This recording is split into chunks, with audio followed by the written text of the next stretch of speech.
Hello కళాకార్స్, welcome back to our channel. ఈరోజు 22nd day అండి మన 30 డే వాటర్ కలర్ ఫ్లవర్ ఛాలెంజ్లో. ఈరోజు కూడా అవుట్పుట్ చాలా బాగా వచ్చింది, చాలా సాటిస్ఫైయింగ్ అనిపించింది ప్రాసెస్ కూడా. సో వీడియో చివరి వరకు చూసి మీకు నచ్చితే లైక్ చేయడం మర్చిపోవద్దు. సో ఫస్ట్ అయితే నేను ఇక్కడ డిఫరెంట్ టైప్స్ ఆఫ్ ఫ్లవర్స్ని ఒక బంచ్ లాగా వేద్దామని చెప్పి స్టార్ట్ చేశాను. డిఫరెంట్ కలర్స్ అనమాట, సేమ్ ప్యాటర్న్ ఏమీ లేకుండా. బట్ ఇక్కడ నేను ఏమీ ఐడియా తీసుకోలేదండి, జస్ట్ స్టార్ట్ చేసేసాను. సరే వేద్దామని చెప్పి అన్ని డిఫరెంట్ కలర్స్ తీసుకున్నాను. వెరీ సింపుల్ ఫ్లవర్ సెలెక్ట్ చేసుకున్నానండి. మధ్యలో కాంట్రాస్ట్గా ఫస్ట్ వాటికి ఎల్లో, దీనికి బ్లూ డాట్స్ పెట్టాను. అండ్ స్టెమ్స్ డ్రా చేసి ఇలా సింగిల్ స్ట్రోక్ లీవ్సే నేను వేసాను అనమాట.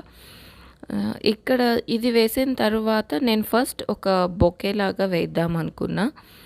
సో ఇలా ఇంకా కూడా ఎక్కడైతే నాకు ఎంప్టీ అనిపించిందో అక్కడ డిఫరెంట్ కలర్స్, డిఫరెంట్ టెక్స్చర్ లాగా, డిఫరెంట్ షేప్స్లో జస్ట్ నాకు ఆ ఫ్లవర్ షేప్ లాగా నేను పెయింట్ చేశాను అంతే, డిఫరెంట్ కలర్స్ తీసుకొని.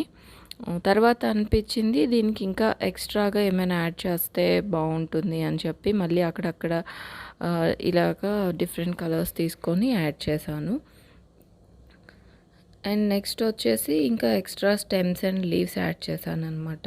మీకు కావాలంటే సేమ్ కలర్ ఫ్లవర్స్ చేసుకోవచ్చు, డిఫరెంట్ లీవ్స్ యాడ్ చేయవచ్చు, ఏదైనా సరే. యూ జస్ట్ ప్రాసెస్ అనమాట. పెయింటింగ్ వేసే కొద్దీ మనకి ఇంకా ఐడియాస్ వస్తాయి.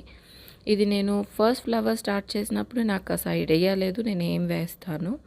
ఇక్కడ ఫ్లవర్ వేజ్లో ఉన్నట్టు వేద్దామని చెప్పి పాట్ లాగా డ్రా చేశాను బ్లాక్ తీసుకొని. అండ్ ఇంకా ఏదో మిస్ అయినట్టు అనిపించి ఇలా అక్కడక్కడ డాట్స్ పెట్టాను అనమాట. అది పెట్టాక నాకు ఇది కంప్లీట్ లుక్ అనిపించింది. అండ్ నాకు బ్యాక్గ్రౌండ్స్ పెయింట్ చేయడం ఇష్టం. సో ఇక్కడ నేను బ్యాక్గ్రౌండ్ అంతా బ్లూతో ఫిల్ చేశాను.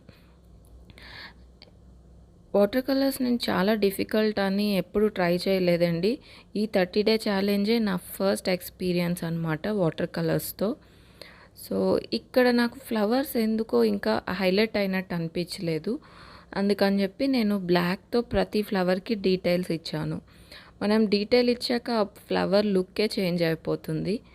మీకే ఆ డిఫరెన్స్ అర్థమవుతుంది. బిఫోర్కి ఇప్పటికి మనం బ్లాక్తో డీటెయిల్స్ ఇచ్చాక అవి చాలా రియలిస్టిక్ లుక్ వస్తాయి అన్నమాట. ఒకవేళ మీరు నాలాగే వాటర్ కలర్స్కి భయపడితే ఒక్కసారి ట్రై చేయండి. జస్ట్ ర్యాండమ్గా మీరు ఏదైనా డ్రా చేయొచ్చు. మీరు బ్లాక్ పెన్తో ఇలా డీటెయిల్స్ ఇచ్చి డిఫరెంట్ ఫ్లవర్స్ క్రియేట్ చేయొచ్చు. ఛానల్లో మిగిలిన వీడియోస్ చూసి నచ్చితే సబ్స్క్రైబ్ చేసుకోండి. Thank you all for watching.